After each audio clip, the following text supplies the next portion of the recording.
morning, church. Good morning. Praise the Lord for our gathering today, this morning.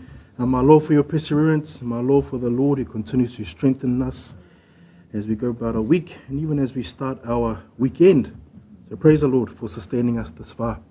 Let me begin our morning with a word of prayer, and then we'll hear from our worship team of another song. Let me pray. Father, we thank you again for this morning. Your grace and your mercy is evident in the fact that we are alive and breathing. We thank you for sustaining us, keeping us, and protecting us, whether we're at work, home, or even in our school places. Lord, we thank you for your ongoing guiding of your hand, your ongoing protection of your hand. And as we come this morning, we sing of your goodness. We are reminded of your faithfulness and how good you are in our lives, and even how gracious and merciful that you would continue, even in our shortfalls, that you would continue to sanctify us accordingly to your truth. We thank you again for this morning as we come around the fellowship of the saints, the praising and singing of your holy name, and even the devotion. I pray that the devotion today will encourage, will edify the saints this morning. We pray all these things and ask these things in Jesus' name, our Lord and Savior. Amen.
Praise the Lord.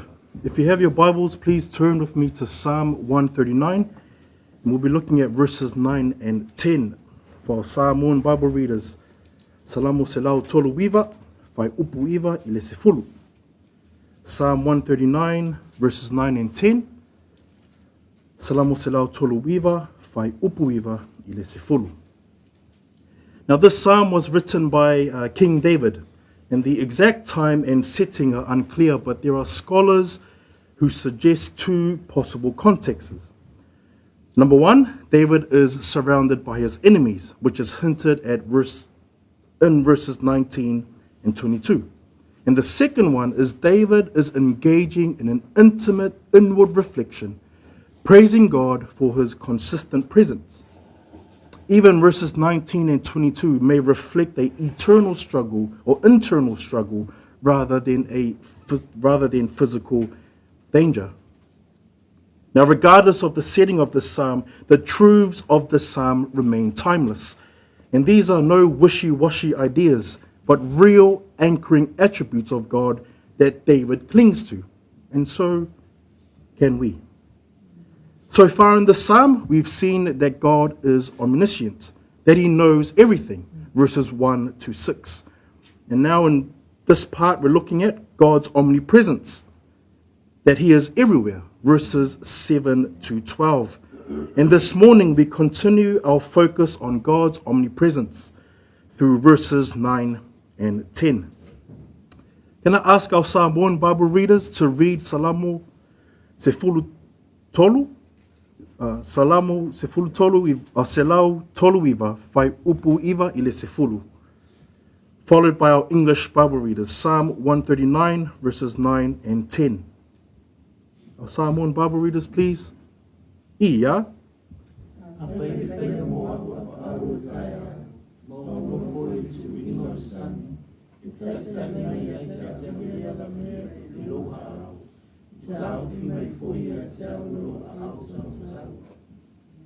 Our English Bible readers, please. Psalm 139, verses 9 and 10. Ia. If I take the wings of the morning and dwell on the uttermost parts of the sea, even there your hand shall lead me, and your right hand shall hold me. In the ESV, if I take the wings of the morning and dwell in the uttermost parts of the sea, even there your hand shall lead me, and your right hand shall hold me.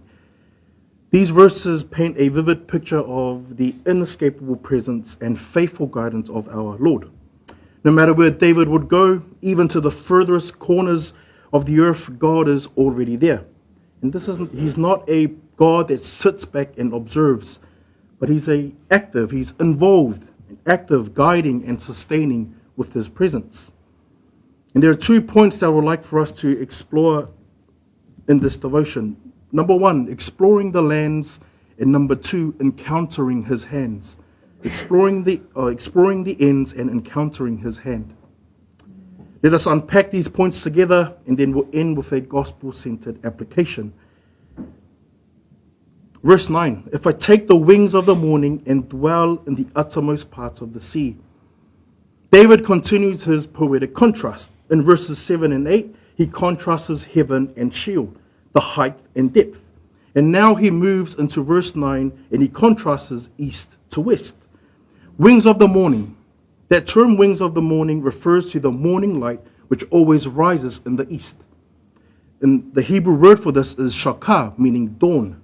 And the uttermost part of the sea poetically refers to the Mediterranean Sea, which lies in the west of Israel. So David is essentially saying, if I ride the speed of light to the east, or dwell in the furthest reaches of the west, even there you are with me. David knew there was no distance too great. God's presence fills every direction. Whether we are here in New Zealand, we think about our little small church here in New Zealand, and we also think about our brothers and sisters who are abroad, Ronji and Bina, our brother Laulua, Ruta, and the kids. God's arm is not too short to reach them as well. Whether it's a physical distance or a spiritual distance, God is there. This made me think of Psalm 61, verse 2, where it reads, from the ends of the earth I will call to you. When my heart is faint, lead me to the rock that's higher than I. David, even when he's far away from Jerusalem, his place of worship, knew God could still hear him. Distance could not silence David's prayers. I'm also reminded again, and I know he's been brought up many times, of our friend Jonah. The story of Jonah mirrors Psalm 139, verse 9. Remember, he tried to flee God's call, heading west to Tarshish. But even in the depths of the sea, in the belly of the fish, God was there. Jonah reminds us that God's presence is inescapable, but not as a threat, rather as a comforting truth for a believer. Again, not as a threat, but a comforting truth for a believer. It made me think of Peter as well as the men go through the study of 1 Peter. Peter wrote to the believers who were scattered across the Roman Empire. 1 Peter chapter 1, verse 1, yet God was with them. And likewise for us, no matter our geographical, emotional location, God is there.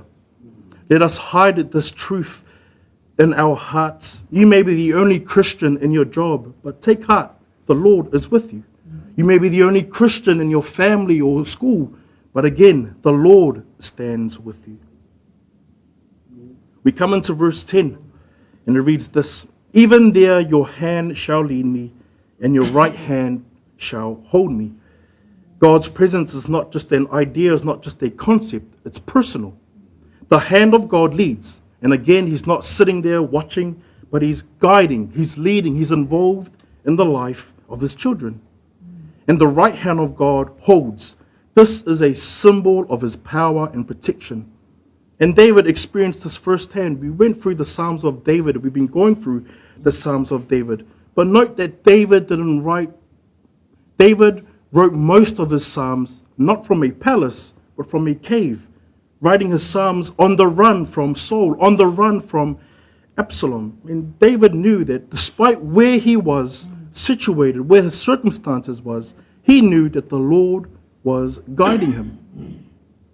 I'm also reminded of Psalm 23, verse 4. Even though I walk through the valley of the shadow of death, I will fear no evil. For you are with me, your rod and your staff, they comfort me. The rod corrects us back to the path. The staff rescues us when we stray. And the right hand of God that's talked about here in verse 10 holds us. It's a firm grasp, not a fleeting touch. So what does that mean for us today? Well, to the mature Christian, it's okay to pause and say, Lord, I need your help. David did, so should we. The Lord holds us, sustains us, and it's in his hands where we are kept and strengthened.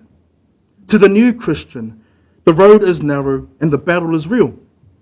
But take heart, the Lord will never leave you nor forsake you. And again, to the unbeliever, consider the Apostle Paul, once a persecutor of the church, now a preacher of grace. You are not beyond his reach. Christ, fully God and fully man, lived a perfect life, was tempted in every way, yet without sin. He died on the cross so that salvation would be possible for all who repent and believe. Dear friend, God's hand is not too far to save you. His right hand is strong enough to hold you. So come to him in faith today.